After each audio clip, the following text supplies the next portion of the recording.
This is Halloween, this is Halloween, Halloween, Halloween, Halloween. Is that from, what's that from? The Nightmare Before Christmas. Literally have never seen that movie. I'm here to say I've never seen it all the way through either. Okay, why haven't you seen it? Why haven't you sat through it? I don't know, because I love claymation. Coraline is my shit. Oh, that's my daughter's favorite movie. I love it. I read it before it came out. Neil Gaiman released the book when I was in middle school, and I was really into it. Sex pest, Neil Gaiman. Really? Oh yeah, he's canceled. Oh. But this is a key example of removing the artist from the art. Well, is Coraline claymation? Yeah, with Dakota Fanning. I think. I've seen that movie a million times, and I guess I did not. Okay, but anyway, I've never seen Nightmare Before Christmas. Before we sat down here today, I Googled what year that came out, thinking, oh, it must have come out when I was too old to care about it. No, it came out when I was 12, right when I would care about it. But That's I crazy. think, going back to our conversation about Haley Williams, I think that I knew in my gut at 12 years old that something was off about Tim Burton. I just never fucked with it. It's funny that you were singing that song because when you started singing that song, I figured it was from Nightmare Before Christmas, despite the fact that I've never seen it. But it reminded me of this commercial they used to play here in Southern California around 2005, 6, 7, 8, 9, like back then. And my little boy, Asher, when he was a little baby, used to love this commercial, and it was a Goodwill commercial, and it would go, Goodwill Halloween, Goodwill Halloween. And I did not know that it came from Nightmare Before Christmas until you started singing that. I was like, oh, you know what? That's where they got the jingle. Yeah. You know what's giving Goodwill Halloween? What? This wig. Yeah, no. Usually we'd call that a Party City wig, but that's below. Like, what's below Party City? It is the bargain bin, Halloween bin at the Goodwill. Like, I don't know why Amazon did me this dirty with this wig, but sometimes life's hardest obstacle is just choosing a Halloween costume. Yeah, I assume you're supposed to be Regina George, although you're giving Regina Gorge. I don't know, like it's not giving with that wig. It's truly giving the pumpkin in the patch with all of the like warts on it that yes. nobody wants anything to do with. You're not painting it, you're not bringing it home, you're not carving it. We don't want it. But your boobs look amazing. Thank you. I think that they are C's. Yeah, that's a C. They're not very big. Yeah, so they're manageable, but I definitely am feeling the weight of the world on my chest, so respect to all you women out there. I also have some specialty booby things going on with my chihuahua. Oh. So respect to those with the fake boobies and the hard nipples. Well, also you, much like Regina George's mommy, know what it's like to have some fake titties. I also know what it's like to be a cool mom. You are a cool mom. Yes. I'm not a regular mom. I'm a cool mom. Are you recording us? Oh, my daughter is here today, but off camera. Yeah. Yeah. Celebrating her cool mom. Yeah. I think it must be announced that before we even chose these costumes, I did have us running around trying to become Cher and Dion, but it was already after we had ordered this, and then I changed my mind. I'm a Libra, I can never decide. Cher and Dion of Clueless, yes. Not the real Cher singer and Dionne Warwick, for whom the characters are named. Oh my goodness, I did not know that. Have you seen the movie? No. What? Clueless, yeah. Yes. She says in the movie, you know, when she's talking about her friendship with Dion, she says we're both named from famous singers from the 70s. Oh. I mean, the movie probably means more to you, and you've probably seen it more times than I have, but I don't remember that detail. Oh, yeah. I've seen the movie well over 100 times. But what I will say is when I changed my mind to go back to those costumes too late, well, it wouldn't have been too late because a week earlier, you could have primed those to your home overnight. Now, if you go and look at any costume on the web, in order to get it next day, there's like a surcharge. Basically, they're price gouging costumes. Oh, no. It's like, when Uber, you're like in surcharge. Surge pricing. Surge pricing. Like Wendy's did with the $5 biggie bag.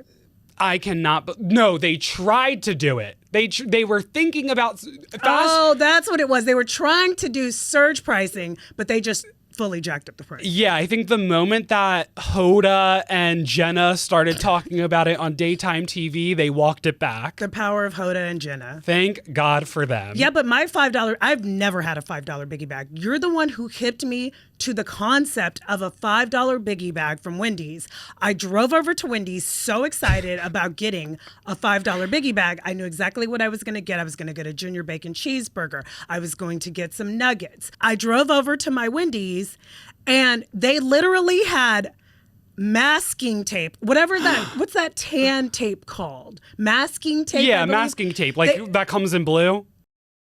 I don't know. But it doesn't matter. They had in tan masking tape on the menu where it used to say $5 next to the biggie bag, written $8. That is insane. That is not my experience with Wendy's. Wendy's is also the home of the 4 for $4. I don't think I've ever even heard of a 4 for $4. I think the 4 for $4 might have been replaced with the $5 biggie bag. But what this really, all to say, the only class I ever withdrew from in college was Econ 101. You didn't have to take it to graduate? No, I was a journalism major and an American studies major.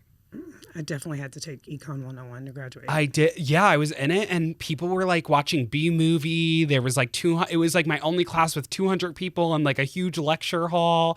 And I was so distracted. And, you know, we would get to like price and what is it? Demand, supply and demand. See, don't even know. Which is what all this comes from, the surcharging, the price gouging. But I don't really know the mechanics of it, because I had that W right next to Econ 101. Can I just go back for 1 second? They were watching B-movie? Yeah, there was a time in the era of like 2017, 2018, prior to TikTok, where B-movie like had a resurgence and it was like a meme, and basically like the meme bled out into people's lives where they became like evangelists for B-movie. And literally this guy, like it was his bit, would come into Econ 101, have his laptop open and would be playing B-movie. So anyone in this 200 person lecture hall behind him was hip to the fact that he was watching Jerry Seinfeld? That's his name? Fall in love with a woman. Okay. As a B. Yes. Okay. Very interesting. But we're here today to talk Halloween, the best, in my opinion, holiday we have in the Americas. I mean, it's one that definitely prompts the best parties.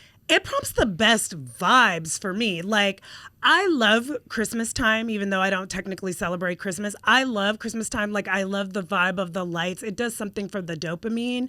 But, like, Halloween really is that girl when it comes to ultimate vibes for a holiday. Also, in the great words of Katie Heron, my arch nemesis, in girl world, you know, Halloween's the one day where it's acceptable to just dress up as a slut. Yes.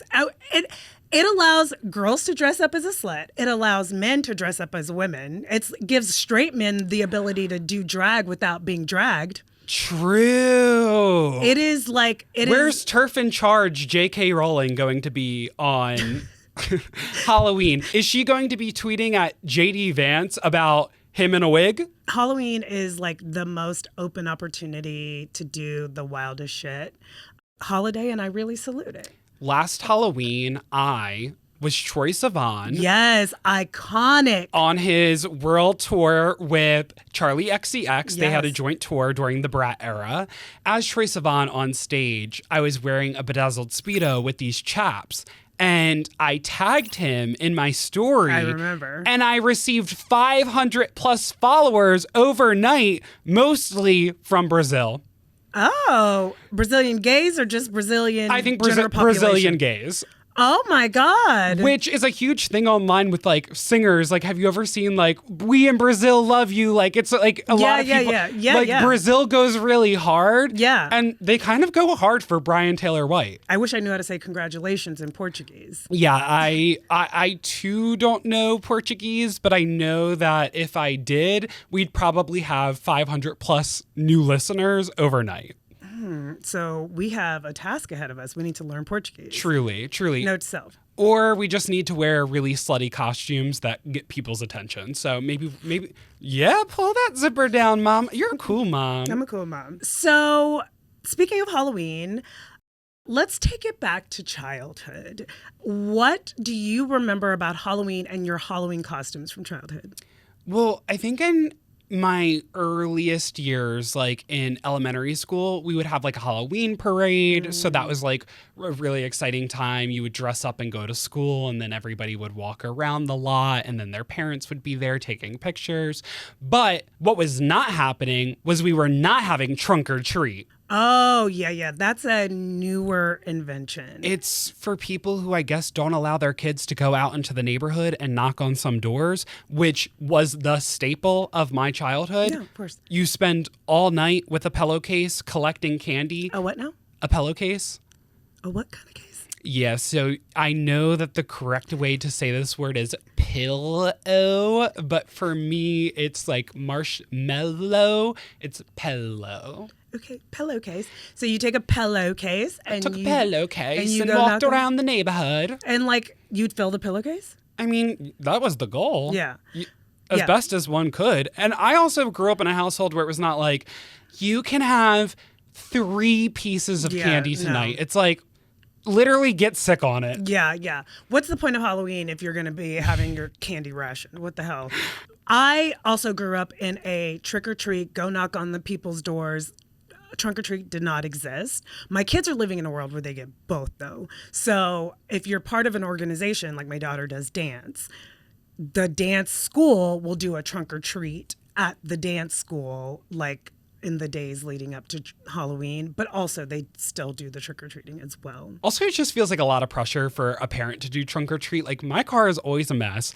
Usually what I see from these trunk or treats is like you have to like deck the back of your car out and like have it prepared for all of these kids to come up and get candy. Wait, individuals do trunk or treats? I've only known like churches and businesses to do them. Yeah, like instead of going out in the neighborhood, like a middle school will have parents put on a trunk or treat. So then I guess the theory is hopefully if you're showing face in the school parking lot, you wouldn't be a person who's poisoning a child. Okay, so you open your trunk, you're giving candy out of your trunk. Out in the open. Yeah. No closed doors. Yeah. It's a no closed door policy. Yeah, I don't even know what that means when it comes to trick or treat, but a trunk or treat. Yeah. What do you mean? What would be a closed door policy for a trunk or treat? I'm saying a closed door policy is essentially what trick or treating is. Oh, You're okay. going up to a closed door and knocking on it. I live in a neighborhood because I live in a cul-de-sac. If it were a neighborhood full of children, I feel like my house would be very poppin'. Like it's, everyone would come and do their circle. But like there's like no children in my neighborhood. So every year I put on my cheerleading uniform from when I was in high school because I can still fit it. And I give out literally maybe 4 pieces of candy to 3 toddlers. What is like your candy mix of choice? Like, do you do full-size candy bars? Do you usually go for like the same Hershey's collection, or are you just picking up whatever you see? I pick up whatever's on sale because I don't like whack. I don't pick whack candy though. Like if I get a Dots or like a Milk Duds, I'm gonna be upset. No, that's where you get a treat. You get a trick. Truly. Like I'm not giving out Milk Duds. That's crazy. No, but like I give out what my daughter likes. Like my daughter is a fruity candy person, so she's a person who likes Starburst, Skittles, stuff like that. So candy. I will give out what will get eaten because no one comes to my door. Yeah. Right? So I tend to give that. I'm not giving out full-size candy bars because, again, I get 2 to 3 toddlers. Literally, the people who come, it's their parents are carrying them in their princess costume, and they're like, say trick or treat, and the kid can't talk. So that's what I'm doing. They're just like, don't give me an No, almond. they're like...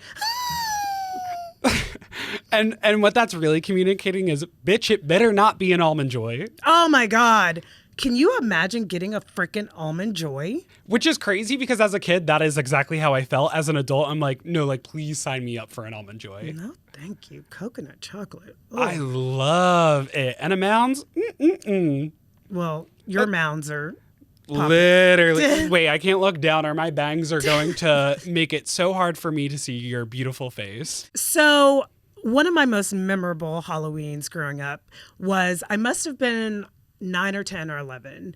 And I don't know what was going on. My household was a chaotic household, to be honest. And I did not get a Halloween costume in time for actual Halloween night. And so my mom was like, we're doing it old school. We're not going to go like in the last minute bin at what would have been like Spirit Halloween, except Spirit Halloween didn't exist when I was that age. She's like, we're going to just put some shit together. And so I was like, okay, cool. So I was like, I know what I can be. I can be a businessman. And so I went in my dad's closet. I got a tie, got one of his shirts, like tied it up, got one of his jackets and wore my own pants because his pants would have been too big. And drew a little mustache on and was like, and put my hair back like low. So it was like slicked back. And I was a businessman. And I remember very distinctly. What you were was a drag king. I was a drag king, a tiny little drag king. And I remember distinctly knocking on one of my neighbor's doors. And I was like, trick or treat. And he's like, what are you supposed to be? And I was like, I'm a businessman. Oh, I had my dad's briefcase too. And I was like, I'm a businessman. And he's like, oh, okay, well, but in real life, you're just a cute little boy. And I was like, no, in real life, I'm a cute little girl. And he's like, oh, you have such a low voice. He said, work harder on girl bossing, gatekeeping, gaslighting, because whatever you're presenting here, it's not giving any of that. It was like my first and only, well, maybe not my only, because I have been called sir at least one other time. But it was my first interaction with being misgendered. That is insane, but I have to say, I love a woman with a deep voice. Like Emma Stone. Who doesn't? Who doesn't? It's husky. It's sexy. It's sexy. Yeah. It's just easier on my ears for whatever reason. Yeah. I have a very, I mean, I've people have made comments about my voice my entire life. My former brother-in-law told me, it sounds like it hurts when you talk. And listening back to us record, I'm like, oh, I kind of get it. I was going to say, thank God he got the expiration date on his brother-in-law status. Yeah. It's interesting, though, like what a Halloween costume as a child, like the memories it can conjure. My most memorable costume might have been a racist costume to some in 2025. It's up for debate. I'm curious what you would think. So RIP Party City, they're out of business, I think. They're out of business. Apparently, I think you can still get stuff on partycity.com from their bankruptcy warehouse. But yeah, there are no places. And it's insane that today you just like have a Spirit Halloween pop up for like 3 weeks in some empty warehouse. And then 3 weeks later, it's gone. Yeah. Yeah. That's spooky. Yeah.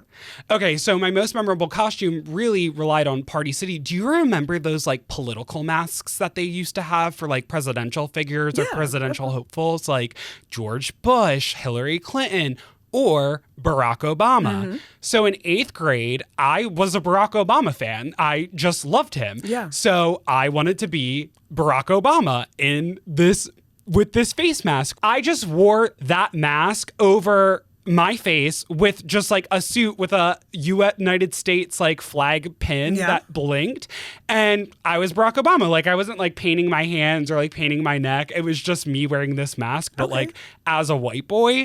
And I went around my neighborhood and tried to collect candy that year. And people literally said, get off my lawn.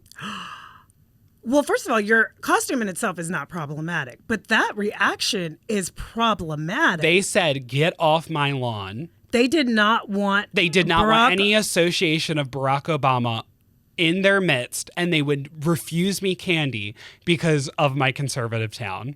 Oh my God. That is really it's really telling of the time that we are in today that people were doing that back then to children. To children. That is insane. Well, I think they were thinking, why are you celebrating Barack Obama? Could you tell that you're white underneath? For sure, because your hands. My hands, my neck. It was just truly this like plastic mask. Well, I mean, I don't think a black child would have gotten any better of a reaction. No. That is insane. But you and your costume in itself was not problematic. I think that's really cute that you wanted to be Barack Obama. I love him. Or I did until I knew it was better to know too much about that presidency.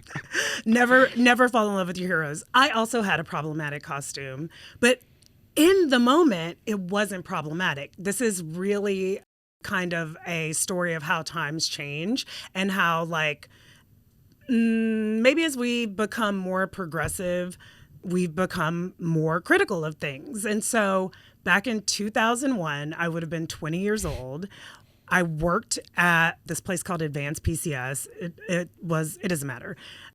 And basically what I did all day was talk to doctors about prescriptions that their patients were on and whether or not their insurance was going to pay for it. Mm-hmm. But it was kind of a mixture of like an office and a call center. Okay. So. Sounds like terrible vibes.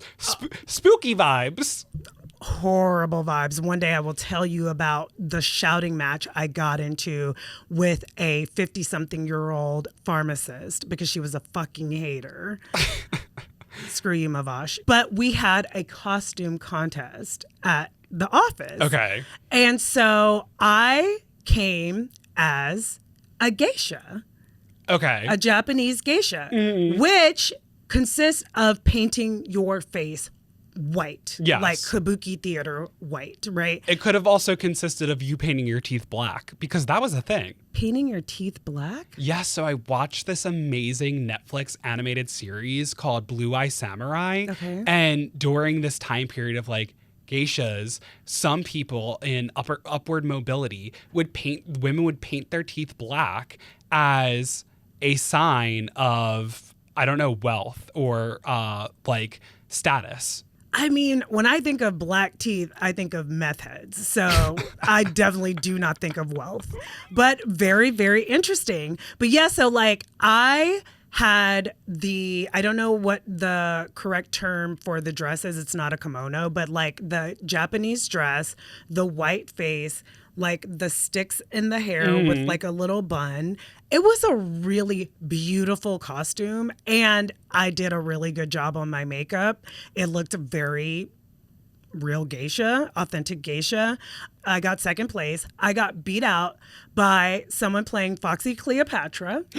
Or maybe it wasn't even Foxy Cleopatra, but it was a black woman from the 70s with a big afro. It was my friend. She beat me out. And I, to this day, am like, she should not have won. I'm so sorry. My costume was so intricate, and she had on an afro wig and some jeans. You know who also had an afro wig on? Who? Countess Luann as Diana Ross when she bronzed up her face during one of the most iconic Real Housewives of New York episodes, where also Dorinda was a version of Lady Gaga in the bubble dress, drunk as hell, telling everyone that her costume was made by a costume designer at SNL. And also bringing it back to SNL, I would say appropriation and appreciation are always going to be like seesawing, especially on Halloween. Yes. But I mean, just last week, Sabrina Carpenter was on SNL, and her performance was her at a dojo as a karate instructor with like very Eastern Asian, influences. Yeah. So sounds like it might have flown over just well enough in today's culture. Yeah, I think that what happens is that there are people we are allowed to parody and people we are not allowed to parody. But I think that in Trump's America, you're going to be able to say the F word, the R word, you're going to be able to basically make fun of anybody you want. And It'll be cool. It'll be chill. Except them. Except them, the biggest whiny babies of them all. Yes. Yeah. They do not want to be poked fun at. Yeah. Don't put a hole in your couch and welcome JD Vance over, because that will get you put in like Guantanamo Bay. Oh my goodness. You know the whole thing about him being a couch fucker. No, I think I might have heard it, but I didn't really realize. There's this rumor that back in the day, he got caught sticking his penis in between the cushions of a couch. To be fair to JD Vance, which are words that I would never think that would come out of my mouth, the first time I realized that something felt good down there, I too was on my couch rubbing around. Were you sticking inside of a pillow? No, but I was watching H2O, Just Add Water, or whatever the subtitle is, on Nickelodeon, and I'll never forget it. Speaking of celebrities, are you someone who are like anticipating what your favorite people are going to wear each year? No, for me, that feels very 2000s. Like, that feels like height of when Heidi Klum and Seal were married. That's when, like, you would get Us Weekly physically in the mail. Today, I'm not really checking for people's costumes. Interesting. Okay, wait. So when did Heidi Klum start the Halloween party? Was it when she was married to Seal? Like, has it been going on that long? Do you know? It was definitely when they were together. Okay. Yeah. So it's been going on. I don't know if she started before him, but when they were married, they used to have iconic costumes. It was born out of some time period while they were together. Yeah, very early 2000s. I, today, do not care about what Heidi Klum is being. So much so, when I see a picture of her come across my feed, and she's like, I spent the last 16 hours in the makeup chair becoming a worm. I'm like, no one, like, who asked for this? I think that back in the day, people were asking for this. Like, back when people cared about Heidi Klum and Seal and their 32 children, every October, or I guess it would have to be like after their party, so it'd be early November, you would see Heidi Klum and Seal's looks, and people, and like they would appear on Good Morning America and on Today, like the pictures, not them. And people were just so gagged and gooped about them doing their annual Halloween party, and people were anticipating, what will Heidi and Seal do this year? I'm here to say that whatever she's doing this year, I still want no parts of it. You guys have antipathy. As Gen Zers, you guys are so antipathetic. I don't even know what that word means. Like, you guys are so like, oh my God, they're trying so hard. Oh my God, that's so not cool. Oh my God, they're using GIFs. Oh my God. Like, everything is so uncool to you guys. Trying and participating is so uncool to you guys. I think that that's fair to some people. I think it's like there's a level of trying too hard, and then there's just like naturally coming as you are, which is far less exhausting. And I think that like it doesn't necessarily pertain to like dressing up for Halloween. I think that if you're unable to do as much, you're a loser. But like, I do think that there is truth to that. I think about how you show up in everyday life. I do think that most of us, no matter what your generation is, do not care what Heidi Klum is doing in regards to her costuming. Outside of Heidi Klum's Halloween party, Halloween is also the time where we get Fright Fest, we get horror nights. It like theme parks go off. They do. And living in Southern California, you have access to so many theme parks. So many. We have Disneyland, we have Universal Studios, Six Flags, which I think is going under. Six Flags? Yeah, I heard that the one by my house is gonna, the one by your house, in which we occupied last year at Fright Fest. Oh, I mean, that wouldn't surprise me. I mean, look at the amenities. Can you tell that story about that man that was basically scamming Six Flags on their deal? So Six Flags used to offer this deal, and my kids are still grandfathered into this deal. Which might be the reason why they're going under, if that's true. So every theme park has a season pass, right? Well, Six Flags used to offer this pass where In addition to the annual pass, you can buy this meal package. My kids still have this. I still pay for it every month. If they go like once a month, it pays for itself. But basically, you get 3 meals for the day that you go. So if you go to Six Flags every single day, you can eat 3 meals a day. There was a man. And what was the price of the membership? Oh my gosh. So the price of the like add-on, I think today is like $13 a month. I think then it would have been like $10 a month, $9.99 a month. This is what it hinges upon. For $9.99 a month, if you so choose, you can go to Six Flags every day because you have an unlimited pass. Mm-hmm. And with that unlimited pass, you get 3 free meals a day. Yes. So just to be clear, the $10 a month, that $9.99 a month is for the meals. You're paying, your season pass is a separate price. You're paying separately for your season pass, which is probably, you can get the cheapest season pass for $50 to $70 a year, right? So if you're clocking in at $50 a year when they do like their flash sales, like get yours annual, you're doing $50 plus $10 a month. A month. For the meals. Okay, so he was going to Six Flags every day and getting his meals. He was getting his money's worth for this. Yes, for $10 a month. So he lived in Santa Clarita, which is where Six Flags is. And he'd get up, go to the park, have his breakfast, go to work, drive over to the Six Flags, have his lunch, clock out, drive over to the Six Flags, and have his dinner. Now, if you're eating at Johnny Rockets... Wait, this is what I was about to bring into the space, because the craziest thing about this is Fright Fest, that's supposed to be scary, right? Yeah. The only spooks or thrills I had at Fright Fest was waiting in line at Johnny Rockets, because the people who work there are ghouls. They are ghouls. They are goblins. They are gremlins, okay? Let's just say, if you did not finish high school, if you have no skills, if you can't string a sentence to another sentence, Six Flags is where you need to find yourself a job. Because they will hire you. And I don't know how he's getting back to work on time, because you, like, going to the Johnny Rockets at the Six Flags, at least in Santa Clarita. Which one is it? What is that Six Flags? It's called Six Flags Magic Mountain. Six Flags Magic Mountain. You are not getting anywhere on time. If you are in line to get food, it is worse than the DMV. I think that post-COVID, they've reduced their standards. You always say this. Yes, because I'm right. Post-COVID, service is worse in every way. I can't really say, but yeah.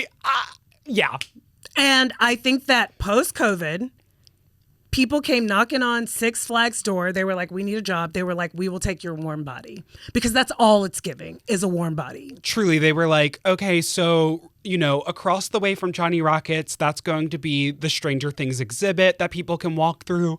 But what really is going to happen this year is the Upside Down is going to just be our entire business model. Exactly. And you order something from someone at the window and they just look at you. They don't understand. And it's not, when I say a language barrier, these are American-born citizens. That's not what I mean by language barrier. There's nothing going on. I think that they might be, they might have some powers that we are not attuned to. They might, because it looks like they're staring through you. I just think the lights are not on upstairs, yes. Frankly. Yeah. Halloween is the turn up at these amusement parks. And also, I grew up on the East Coast where we don't really have them in Southern California, but being able to walk through creepy mazes or, things that are like actually positioned on like fields where like you would do pumpkin picking. I don't know where that is here. Yeah, I don't think we have that in Southern California, but we had it in Texas and we had it in Arizona. But like Fright Fest, they would have like these walkthroughs where people would like grab you or touch you in the woods. That is no longer the case. I don't think that people want weirdos grabbing them. And I think that's fair. That's why it probably ended. Yeah. But there are people who really want that type of thrill. Yeah. Like, it's not enough for you just to like skate up to them and be like a little goofy, a little weird. It's like, where's my real terror coming from? You know what I used to love during Halloween? What? Ellen's shorts on YouTube where she would make her producer, that man, I think his name might have been Andy, walk through some of these like Halloween exhibits, and every turn you'd be like, ah, ooh, ah, ooh, ah. Have you ever been to Knott's Berry Farm? No. Okay, you should do Not Scary Farm. Okay. Not Scary Farm, they still won't touch you. I think there might be a liability issue at this point. Like, you know, as Americans, we're very litigious. We're going to sue for anything. Someone touch me. So I don't think they can touch you. But unlike at Six Flags Fright Fest, it's not just creepers like skating up to you and making sparks with a metal spoon on the ground. You do go through some really cool mazes and they get really close to you, or they like, you know, you feel breath. People, when I was a kid, used to have chainsaws without the link. Yeah. No. That wasn't happening at Six Flags, was it? No. No. You're not getting any of that in 2025. We live in such a litigious society that, like, people are threatening to sue you for the most ridiculous shit. I mean, I always say, being in Southern California yet again, I miss slip and fall season. Like on the East Coast, you really hold on to the months of December through March and know that like there might be a window of opportunity to gain some money. Everyone's always living my dream. I've had friends who are like, Ryan, like you have to watch when you're walking in the road. I'm like, no, like we're in a neighborhood where there are plenty Mercedes. Like, please hit me. Please hit me. You are going to risk a broken pelvis for a payout. That is crazy. Truly. The real Fright Fest for me, though, is driving past a lawn during Halloween, Christmas, any holiday with inflatables. I have an inflatable cat with red eyes in front of my house right now. What is your issue with inflatables? It's not when they're inflated. It's during the day, and this was a thought. This was a thought that was transferred from my mom's lens of critical thinking that was then just like absorbed by me. Okay. Which is, it looks like you have trash bags on your lawn. Okay, I definitely turn off my inflatable during the day if I remember, because it's like taking up power does not need to be taking up. And it is black because it's a black cat. So maybe it does look like it's an inflatable, but it's on my porch because inflatables, when you have them on your lawn, your grass actually dies underneath and it can't grow at the rate of the grass around it. I learned that the first year I ever had an inflatable. But the reason why people have inflatables is they're generally less expensive than other, like those big ass skeletons that cost like $500, $750. And decorations are freaking expensive. Also, I think that they're like time efficient instead of like stringing lights around your house, which my mom would do. We always had orange lights on our bushes during Halloween. Yeah, I want to be the house. So this is my dream for Halloween and every other holiday. My husband is a trained electrician, but he is tired and he refuses to do this for me. He also thinks it's going to cost tens of thousands of dollars. So there are these very intricate specialty lights that you can put on your house and change the way that they work through like a panel. Like it's very intricate. It's very computerized. I need Barron Trump to come over and help me to do it because we know he's a computer genius. But you can program the lights to sync with music and it makes pictures on your house, like very intricate pictures. And my dream is to have Halloween and Christmas have hip hop themes where I have like Santa Claus twerking to Big Frida's Make a Jingle. Right? You say that until you're the house that goes viral on like some Facebook group. That's literally, I want to be on the local news. I want you want like 500 cars like to come by my house because we live one house over from a neighborhood called Winter Wonderland where people do come from all over the valley to come see the lights. We're one street over. Wow. So I want to be involved in it. But You're like, I already have to wade through this traffic. Might as well have the attention on me. Literally, I want the attention on me. I want to be on the local news. I want a helicopter over my house. Well, the gays of TikTok who are interested in interior design are bringing attention to beige Halloween decor. Ooh. That is their reaction. They feel that like Home Goods and the Hobby Lobbies have made everything basically like millennial gray and have taken the kitschiness, the fun out of Halloween and sanitized it into like beige pumpkins and buccal whatever. And it's just like, is it buccal, whatever? Buccal, like buccal fat? No, like these chairs. Oh, I don't know. You don't know? Mm-mm. You're not hip to interior design like that? Not like that, no. Well, it doesn't matter because it is being deeply criticized online. Doesn't it feel like we're in The Handmaid's Tale in every which way? Like, I'm sorry, it feels like everything's being sanitized. If we can't be kitschy at Halloween, when can we be kitschy? Well, this is true. This is true. People have put up parallels of like even a McDonald's or any of these corporations that were so colorful in the past, and now they have become really sanitized. They're gray, they're whitewashed, like we're becoming a world with less color in it. Yeah, like it's like, do you know brutalist architecture? Yes, hate it. Hate it. It's so ugly, and it feels like Soviet Russia. It really does. That's what it is. It's so Russian. I don't like it. I don't like it either. Well, I won't even be buying any Halloween decorations because I just don't have the time or energy for that. But what I will be doing is doing my yearly watch of Halloween Town and Hocus Pocus, which I feel like are the like seminal films for people born in the 90s. I've never even heard of Halloween Town, but I love Hocus Pocus. Love Hocus Pocus. They can take back Hocus Pocus too. Did you watch that nonsense? I did. I watched it last year. My daughter Evie was like so excited to watch it. We watched it as a family, and I was just like, once again, a sequel is doing us dirty. It's horrible. Halloween Town was a DCOM. You know what a DCOM is? I don't. A Disney Channel original movie. Why is it called DCOM? What do you mean? DCOM. DCOM. Disney Channel original movie. Oh, okay. Tell me about it. Maybe I have seen this. So like High School Musical was a DCOM. So Halloween Town, I think, came out maybe in the late 90s. And you know who's in it? Debbie Reynolds. Debbie Reynolds plays... Is she a babysitter? No, she's the witch. She's their grandmother. Okay. And she lives in Halloween Town. Okay. And like Halloween Town, the magic's fading away. And then basically these kids get involved. And it's like due to like this man that their mom used to date before she went from the magic world to the real world. I'm sitting here talking to you right now, and I'm listening to the words that you're saying. When I tell you, you said Debbie Reynolds. And in my head, I'm like, how is she a grandmother?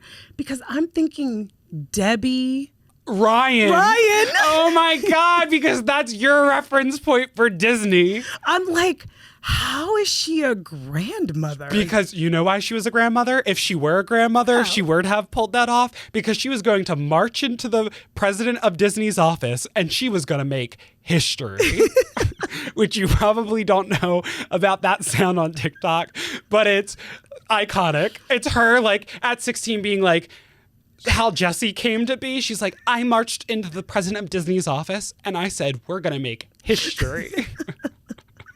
So if anyone had the will to play a grandmother, it's Debbie Ryan. It's Debbie Ryan. I fuck with some, hey, Jessie. Hey, Jessie. Okay, so Halloween Town. Halloween Town is just iconic. And it's just so there were multiple Halloween Town movies, 3 with the original Marnie, which is like the protagonist of the films. Okay. And then they went and replaced that bitch and switched it up on us. And it's probably horrible. It's like, honestly, I can't say it's horrible. I actually like that movie more than the Halloween Town High, which was like the last one with the original woman. But yeah, I mean, it was hard to pawn off a Marnie basically 20 years into a new Marnie 20 years into the original franchise. Okay, well, should I watch Halloween Town this year? I think you should. It's okay.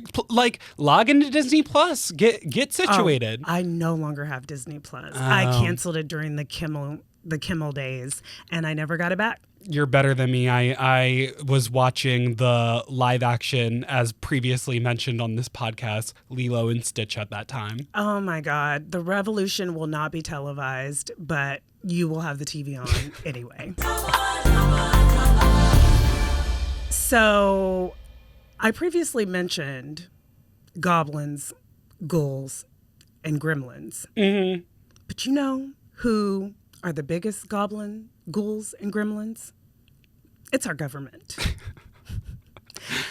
Stephen Miller. Heard of him? I want to say yes. Oh my God! He is the architect of everything that is bad today. Really? Yes. Well, okay, to be fair to me, most of my news comes from CMN, which is Candace Manrique's news, and I'm plugged in. Like I'm turning up the volume, so enlighten me. Okay.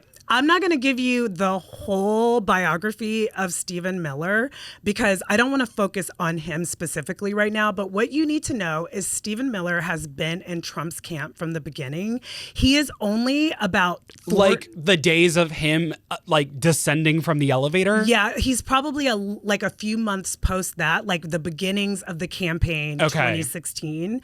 He is probably about 40 years old, but he looks horrible because hate really does something to somebody, right? It'll eat you up. It will eat you up. He truly looks like a ghoul. He is, no shade to people who are balding or bald, but like you can clearly see something is just not okay with him. He is a Jewish man who like is basically pro-Nazi, like he says pro-Nazi things. He's anti-black, but his wife is of questionable heritage. She kind of has like a Zendaya thing going on, quite frankly. Can't believe he has a wife and children. But anyway, all of this to say is that our government is ruled by true ghouls. And when this goes to air, the government will have been shut down for 30 days, a full month. Okay, my friend who works for the government, she is not furloughed yet, but like that could happen in the near future. She was telling me that the possibility, what would really happen in her department at least is, I think when you're furloughed, if I'm correct, you're working without pay. That is right. But there are people who are going to be expected to come to work and not be paid under the guise that their pay will be reinstated when the government opens back up. I would never. This happens to be fair, this happens every government shutdown. If you're furloughed, you are not working, but you have not lost your job. You will come back when the government is up and going. The idea that there are people who still come to work and that they will get their paycheck when the government comes back, that is insane. Now, CNN News will let you know why the government is shut down. So the government is shut down because Democrats want to extend this Obamacare era subsidy that will allow people to offset some of the cost of their health care. Republicans say, we don't give a fuck about you. Pay for your own health care. We don't care if you can't afford it, and it bankrupts you. So this is really the crux, but Republicans are lying to their constituents, and they're saying that Democrats want to pay for health care for illegal immigrants. They hate people, undocumented people, so much that they use them to scapegoat everything. And trans people, they'll say, oh, we don't want to give people health care because they're going to use it to help someone transition in a prison. And I'm just like, give me a break. Give me a break. Give me a break. And even if that is the case, like, whatever. Instead, they're in prison. Can't they at least live life as their true selves behind bars? Well, the fact of the matter is that a lot of this is just not even true. But instead, what is true is that we're paying $300 million for a ballroom for our president in the White House. Wake it up. I saw those pictures. Insane. And AOC and Bernie were also on some news program, and they were like, you want to know who doesn't want to work? You want to know who we've like never encountered who doesn't actually want to do their jobs more? Republicans. They were like, no one in the House will answer even a phone call about trying to like negotiate. Yeah, no. And you know that there is a representative from Arizona. Her last name is Grijalva. She won a special election to be a congressperson from her district. They have yet to swear her in. Do you know why? Because she wants to be the final vote on releasing the Epstein files. So the Speaker of the House will not swear her in. These people are the swamp. This man kept saying, drain the swamp. They are the swamp. And the biggest hypocrites, because when it comes to like swearing someone in, they would never swear in Obama's Supreme Court pick. And then we're like, just to have another seat open. Yeah. So our government is shut down. And part of our government is the military, right? Which means our military was not being paid. But someone stepped in and gave the military $130 million to pay troops. Now, you might say, well, that's good. Our military should be being paid. And they should be being paid. They're workers. But the thing that's not good about that is that someone can buy our military. And today, the New York Times outed who it is, a billionaire by the name of Timothy Mellon. And so all of this to say, we are living in spooky, spooky times. We're truly just like marching closer to the reality of A24 civil war happening. And usually I'm anti-military in terms of how much money we pump into it.